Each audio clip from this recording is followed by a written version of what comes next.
We are live, it says. Awesome.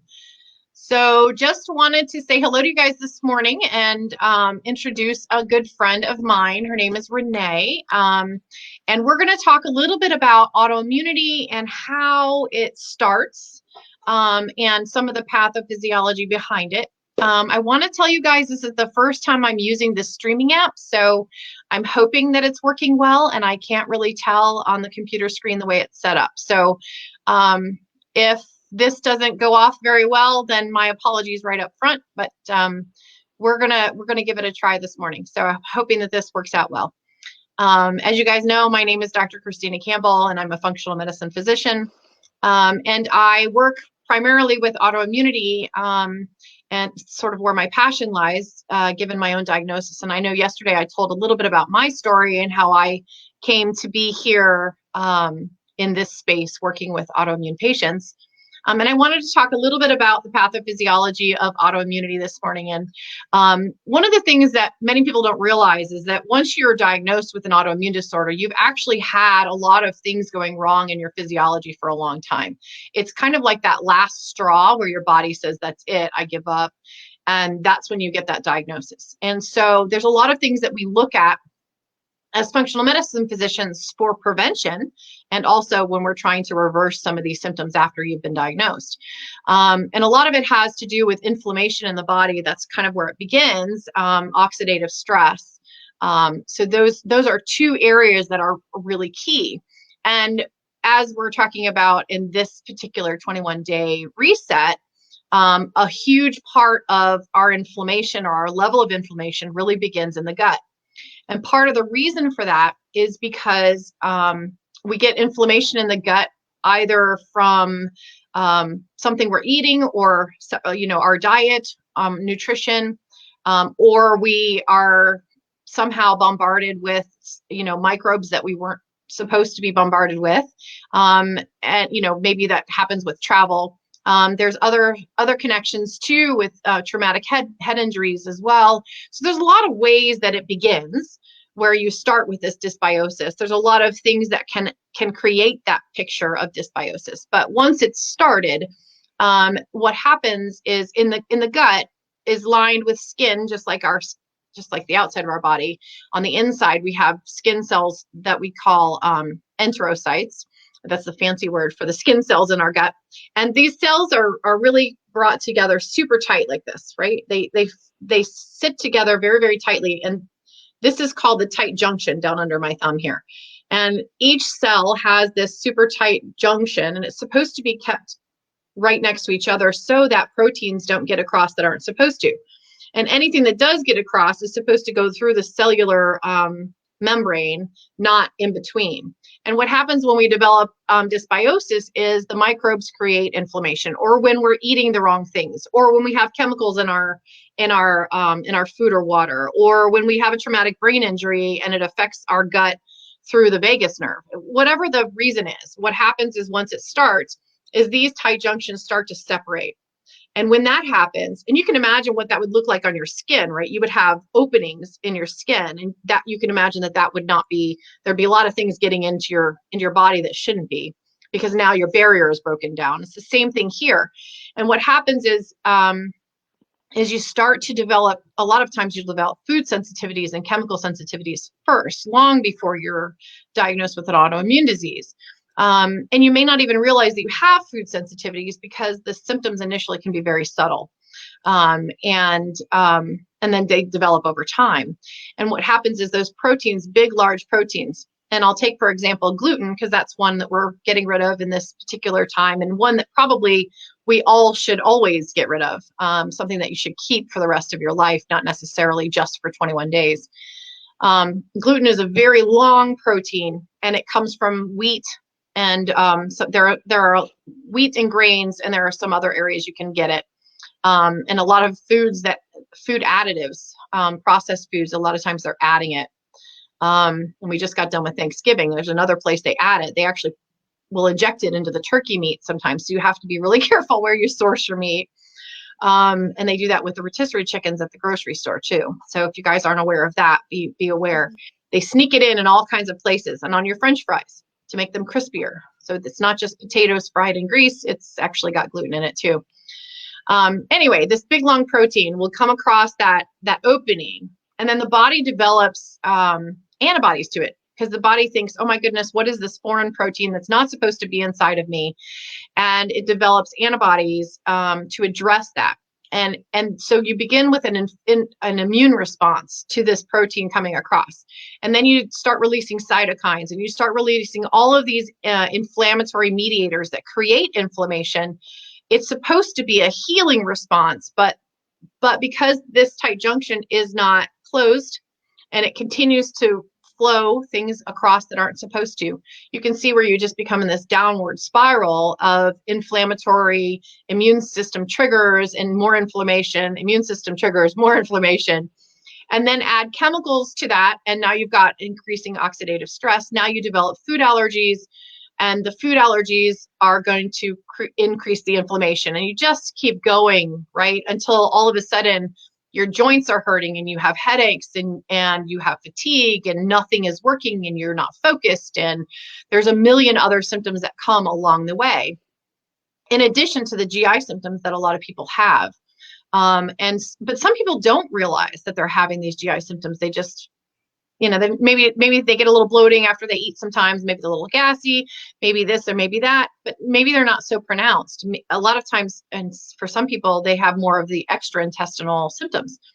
But regardless, recognizing those things as being part of that process, leading your immune system, as your immune system continues to become more debilitated, down to that autoimmunity. And at some point, you start developing antibodies to your own body. And that is what autoimmunity really is defined as. When you start developing, your body is actually producing antibodies to your own cells, and you begin attacking yourself. And that is where autoimmune disease comes in. And so that is what we're working on with this 21-day reset. And there's a lot of things that impact this. Obviously, the chemicals and the oxidative stress in our environments, those are things that we can change. And we'll talk about that a little bit later on in this 21-day program.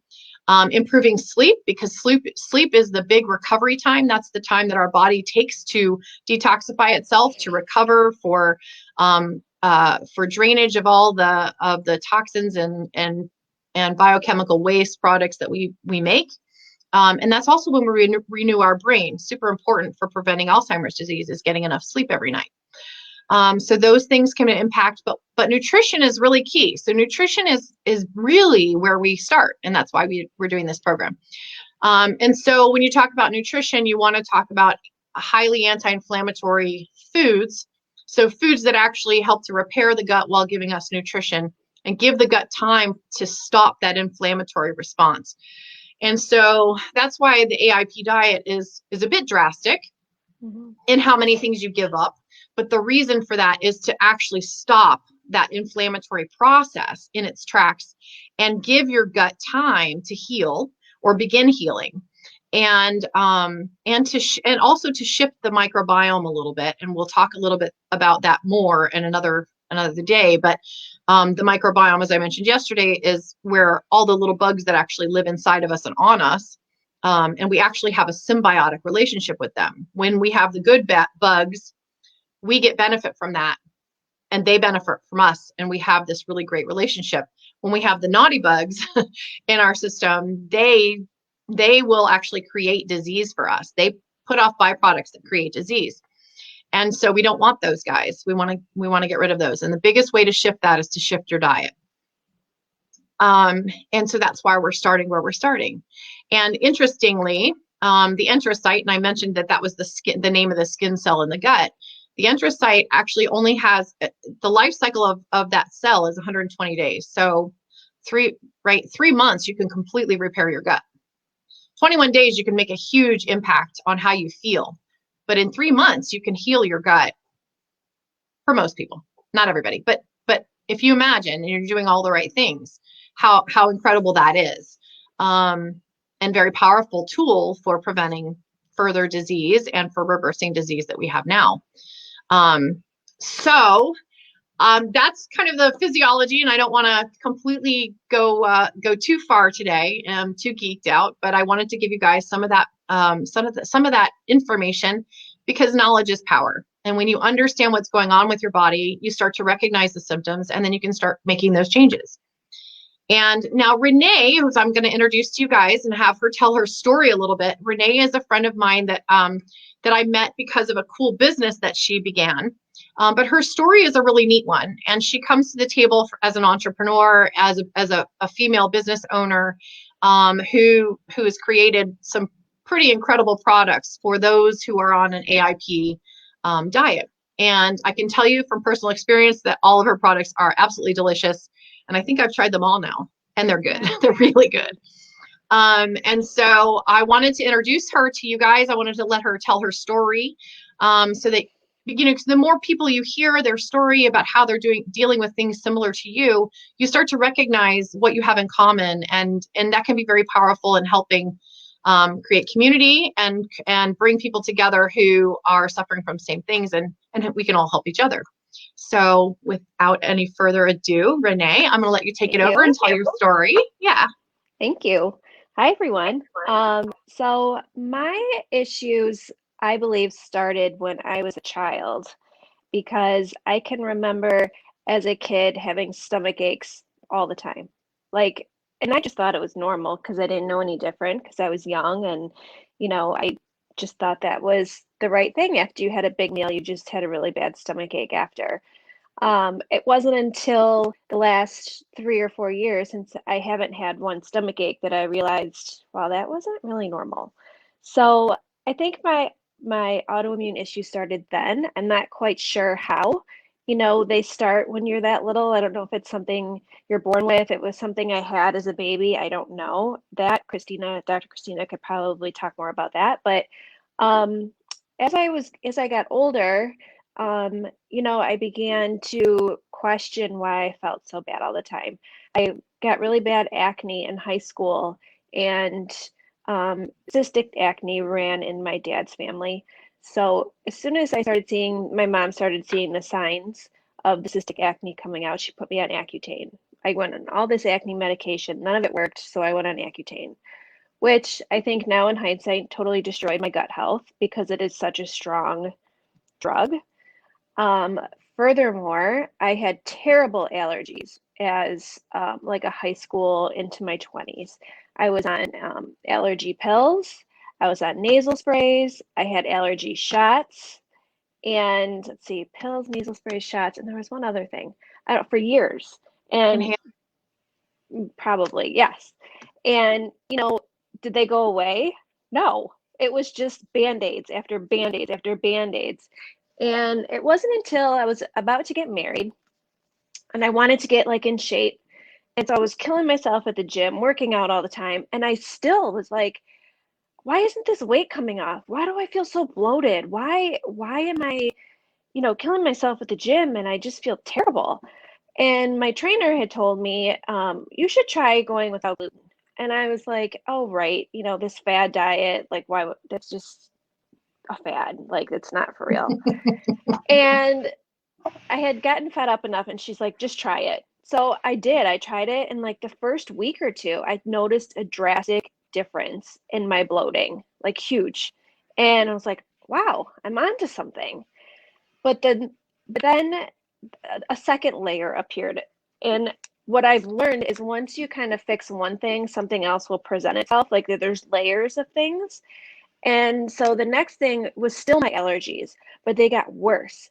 And even in the dead of winter, I was blowing my nose. My nose was a faucet. It was raw. It was awful. It was awful. And I'm a hairdresser, and I'd have a box of Kleenex at my station that I would use all day, every day. And I'm like, this is just not normal.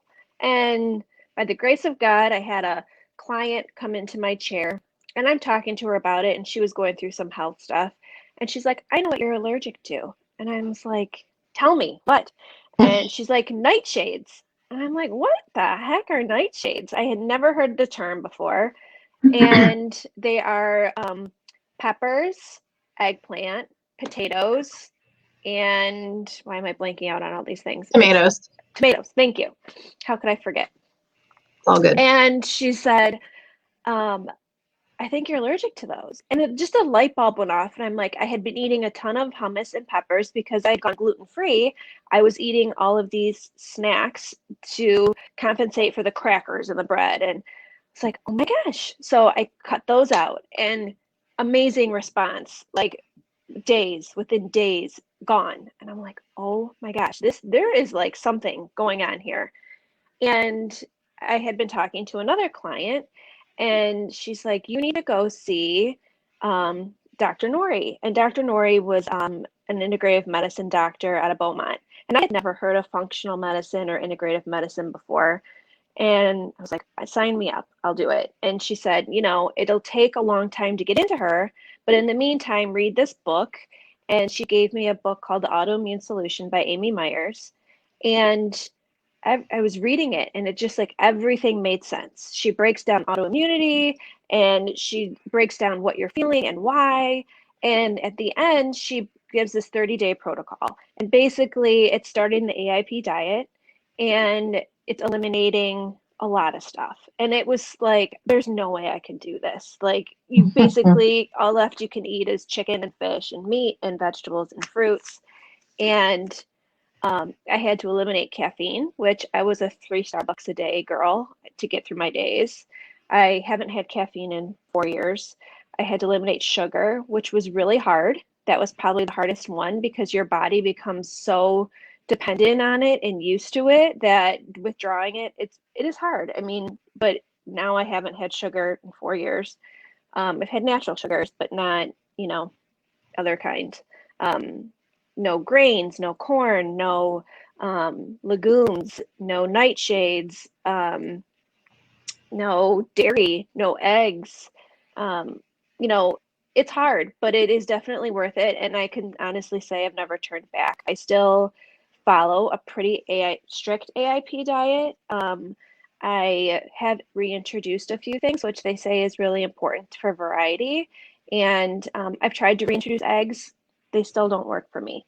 But tomatoes is fine, and rice has been good. So, your body does heal, and it does allow you to have these things again, but you have to give your body time to heal. And I feel so good now. I once saw a doctor, and mind you, I've tried the whole Western medicine thing. I went to a IG doctor who told me to take milk of magnesia and Metamucil, and that will help my stomach aches. I had an allergist tell me that taking 4 allergy pills a day was normal or okay.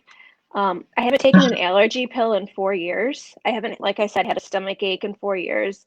I couldn't tell you the last time I took a Tylenol or Motrin or an Advil. Like, I swear, like I don't need them anymore. And it's all food elimination and healing your body, taking some supplements to heal instead of putting a band-aid on things. And one thing I found really frustrating doing the AIP diet was not finding any snacks that I could eat. I would shop at Whole Foods, Better Health, Thrive Market, and I would find things that were free of a lot of stuff that I, was free of, but then it was like on shared equipment or contained traces of, which for me, the thought of like going back there and having those symptoms again just because it had a little trace of something in it was like no game, like not doing it. Um, so Share a I little did bit more about what that means with shared equipment. I heard you mention that, and I think maybe our listeners need to understand a little bit more about that cross-contamination. So when you are in a kitchen, and a lot of times there are co-packers, or there are co-packers mean like you have somebody that makes and packs your recipes for you. Like companies have co-packers. It's like a huge operational kitchen, and this company owns the kitchen, and they co-pack and they do a bunch of different brands out of the same kitchen. So unless those unless the kitchen is cleaned thoroughly every single time between the different brands, like let's say they do um, brand A that has peanuts in it, and then the next day they're going to cook brand B and brand B shouldn't have peanuts in it, but if it wasn't cooked thoroughly in between and tested to make sure there's none, then there's a chance that there's traces of those peanuts from A into B.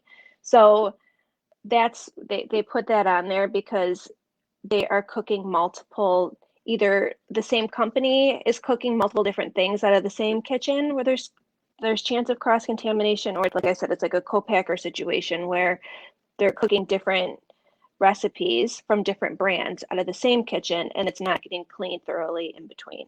So there's that chance that you could have those traces of peanuts or any type of allergen in your food, even if the ingredient label says it's free of it.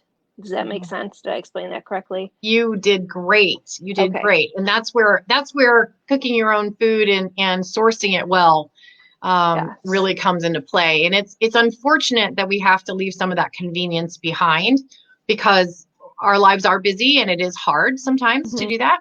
But that's one of the things that I think is so great about your company, because you're providing some of that convenience back for some of us, right? Which is especially when you've got moms or you've got a busy day and you need to have, healthy snacks that you can rely on are not going to have any cross contamination and are going to be clean and healthy for you and low inflammatory. So yeah, thank you.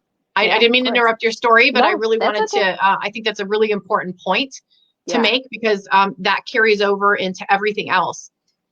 When you're looking for gluten-free products and you're reading a label, you actually with gluten, you actually have to find the certified gluten-free part of it. Or you have to know, like with Renee, that she's got a single kitchen and that she does not, that there's never a grain of gluten in her kitchen. And so knowing where you're sourcing your food becomes super important, and understanding that, things like quinoa should be completely gluten-free. But when you source it, when it's grown in the mountains and it's the original plant and not a GMO version of it, then there's no problem. But what happened is, because so many people are eating quinoa now, because the gluten-free fad and the paleo fad, or the push for those things, now they've brought quinoa and they've combined it with grasses that have gluten in them. And then that allows them to grow it in the plain states that are flat and low altitude. But now you're creating quinoa that actually has gluten in it. So you have to check your labels and know where it's coming from and where it's grown and where it's cooked and all that stuff. So it becomes labor intensive, but you get used to it over time, and you find people like Renee or other companies that you can depend on being well sourced. So go ahead and finish your story. I'm sorry. Yeah, well, to add to that, I feel like as you get into the whole AIP thing, it is, at first, it's very hard to figure out what you can eat. Like, what can I eat? What can I not eat? But once you get into it and you find the right brands that are legit and free and careful, and once you find like certain recipes and you get a stock of the certain flours, you can have, like, Thrive Market's really great to get a source to get your coconut flour and your cassava flour and your arrowroot flour. And I'm sure none of you have heard of those things, but you will get familiar with them, and they're great flours. And there's so many things you can make that taste great. It just takes a little bit of time, but you'll get there for sure. So anyway, so I developed my my products because I couldn't find any snacks that were free of all the things that I was free of. And so I developed some granola. Currently I have 5 flavors of granola. I do the original and chocolate chip, which I have all the time. In the fall, I developed pumpkin spice. And then for holiday season, I have peppermint chocolate and gingerbread. They're all made of tiger nuts, which tiger nuts are a tuber vegetable, and they're about, they're really small.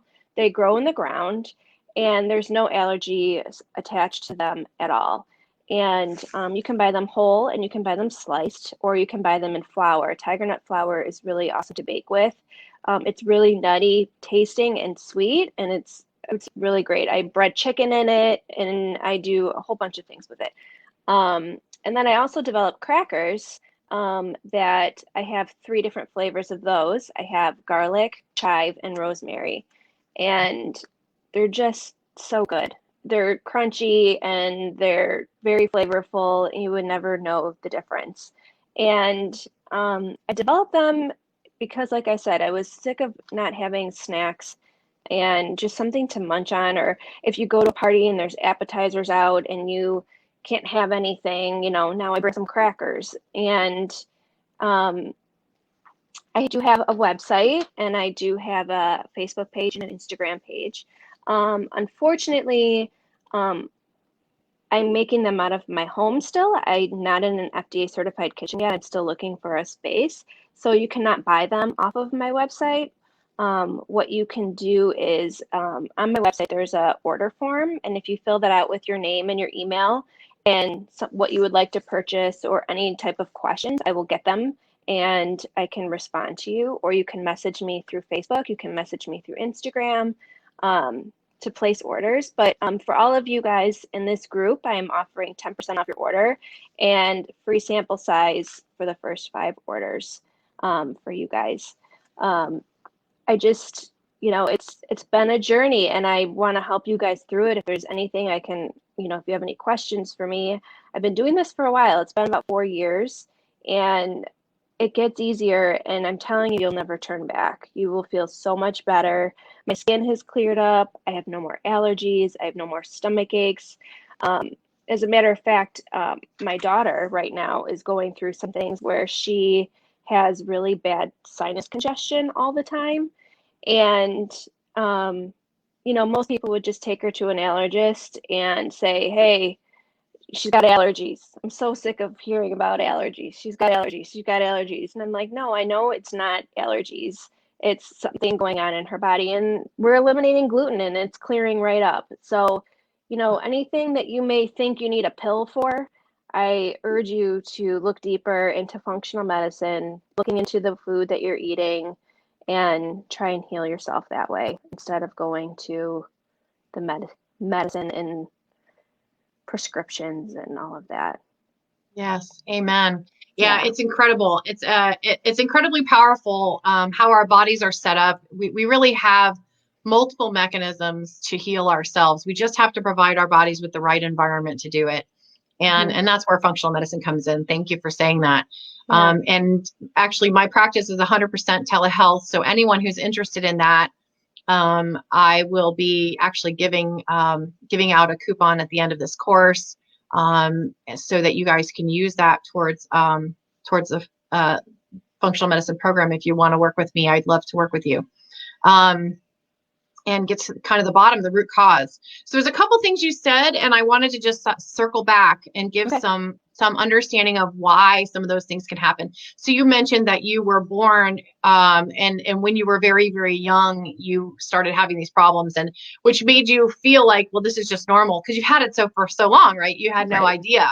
Right. And it's interesting you say that because I actually experienced that similar thing as well, and I just thought, it never occurred to me that I was on this path down into a really poor health and it almost killed me when I was 14. So almost dying at that young age because of dysbiosis as the root cause, and then developing an autoimmune disease because of it. So you can be born with it, in fact, and we always think of babies being born perfectly. But we need to remember is that they're born of the cells from mom and dad, right? They are created by mom and dad's cells as they come together, and they are developed and they grow inside of mom. And so anything that's going on with mom can be going on with baby. And so if mom's not aware before she gets pregnant, during pregnancy, or after, this can actually cause some issues. So if mom's already got a dysbiotic microbiome, that can be passed on. Even with a normal vaginal delivery, it can still be passed on. There is a connection between the microbiome in our gut and the microbiome that we have everywhere else. So we have a microbiome on our skin, in our sinuses, in our lungs even, and in our private areas, right? And so when things are going wrong with the bugs inside of our intestines, it actually can, because of that opening, right? Those bugs can get through our whole body. Candida is a perfect example. Women who suffer from yeast infection after yeast infection when they get older is because this candida has been going across this for a long time. And Candida is a very clever little guy, and they will go into a hibernative state where the immune system can't find it, and then they float all over your body and they end up somewhere else. And you end up with systemic Candida and you don't even realize you have it. Yeah, I had that. So there are ways to fix it, though. That's the good news. So let me know if you need help. I can help you with that. That's part of it. And then the other thing is too, when we're young, is, you go to, when you first, especially school age kids, and especially when you and I were young at that time frame, although I think I have a few years on you, antibiotics were still widely prescribed just for a sniffle. And so as soon as you take an antibiotic, amoxicillin being some of the most innocent penicillin, but widely prescribed, and it doesn't really matter how innocent the antibiotic is. The truth is it kills off the good bacteria. And if you don't fix that afterwards, and you don't fix the nutritional aspect in the diet afterwards. So if you're already having maybe not a perfect diet, maybe you've got some things like gluten in your diet, or maybe you're eating at fast food restaurants. I certainly did. My parents took me, I could name all the things that were my favorite foods from all the different fast food restaurants. It's terrible, but it is my parents didn't know any better. So, they thought they were doing the right thing for me, but you combine that with antibiotics, and a Happy Meal, and the next thing you know, right, you've already developed dysbiosis and leaky gut, and then this whole process begins. And it only takes one dose of antibiotics, really. It doesn't take a lot to make a huge impact. And so if you think about your childhood, at least when I think about mine, I'm sure that I had amoxicillin once a year, or some type of antibiotic once a year easily as a kid. And through adulthood, because I had no idea, and I kept getting sinus infections and all these other things going on. But obviously the source was my gut, and I don't get those things anymore. I haven't been on antibiotics for probably 2010, 11, 12. I don't know. It's been a long time. It's probably been 10 years since I've been on antibiotics. So once you heal your gut and fix the microbiome, a lot of things start falling into place. And interesting that you developed asthma because of what we just said. So when the microbiome is wrong in the gut, we actually are constantly having, because of the way the trachea and the lung tubes and the eating tube, they crisscross in the back of the throat. That's why if you try and talk and eat at the same time, you end up choking, right? So that's why choking is a problem. It's one of those questions I'm going to ask God why he did that when I get there. I got to wait a while, hopefully, not going to. But it does crisscross there. And so, we have little bits of gastric juices and things come up and go down into the lungs. And so that is where the microbiome in the lung comes from. It's fed by the stomach, what's going on in the stomach, directly. And so when your microbiome is bad in your gut, then you're going to put that in your lungs as well. And so then you develop inflammation in the lungs, and that creates an asthmatic picture. So that's why so many people who have dysbiosis, and they can develop breathing issues and reactive airway issues. And then those can develop into worsening asthma if it's not addressed. Same thing with the sinuses. You have microbiome in your sinuses. And so if what's going on in your gut is wrong, it's going to affect your sinuses too. So, I mean, you hit it on the nail, but this is really the biophysiology behind it. So that's why. Also, like, my pregnancies were not good either. Before, I hadn't fixed my gut yet, and with both pregnancies I had placenta previa, which I'm not sure if that has anything to do with it. And I also had preeclampsia really bad with both my kids. Both my kids were born a month early due to the preeclampsia, and which I know is related to gut health. So, there's just so many aspects that you need to fix your gut health, because it just affects so many things. Right. Yeah. Absolutely. Yeah, I was trying to make sure. Oh, and then the one other thing that you mentioned, you talked about food allergies, and we mentioned that as part of that dysbiotic process, how you develop with the proteins going across and you start creating these antibodies. And the antibodies are specifically called IgG antibodies. And those can be reversed. So you mentioned now you can eat tomatoes and you're doing better with that. And you're being able to add some things back in. So so everyone here understands, you don't have to eat AIP for the rest of your life as you're healing your gut.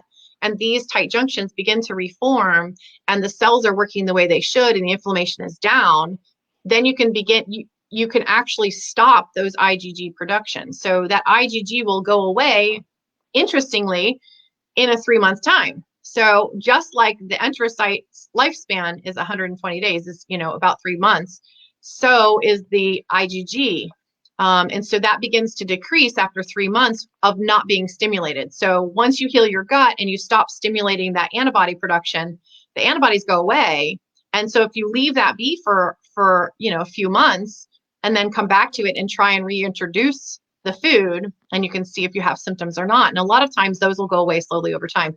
So I was glad that you mentioned that, but I wanted to give some of that biology behind why that's going on for you, why you're able to eat potatoes now when you couldn't before. And love tomatoes. I'm so happy. That's awesome. Yeah. That's awesome.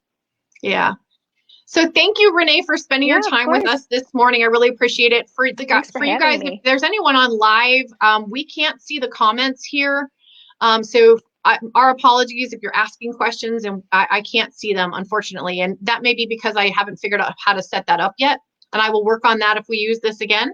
But whatever comments you've had or any questions that you've had, please put them in the comments below. And we will, both of us, check them throughout the day today and answer any questions that you may have, point you in any directions. And if there's something specific that you want to learn more about that we talked about today, put that in the comments below and I'll make sure that we add it to the program along the course of these 21 days. So thanks you guys for spending your time with us today. Thanks, thank you, Renee, for the incredible offer too. I so appreciate you creating some value for the people here in this group who've invested in their health at the holidays and giving us a coupon. That's awesome.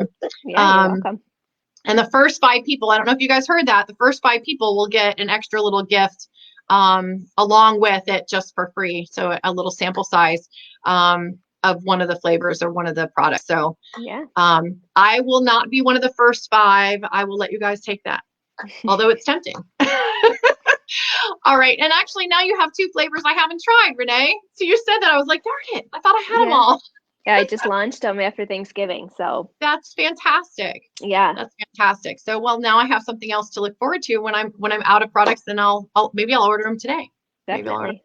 Awesome. But I will count you as one of the 5. No, don't count me as the 5. Seriously. No, that should go to the people in the group. Don't do that. Even if I order right after we get off. Perfect. Make sure we pass that on. But thank you so much for being here and spending your morning with us. Appreciate it. Yeah. All right, guys, have a great day. Bye. Bye.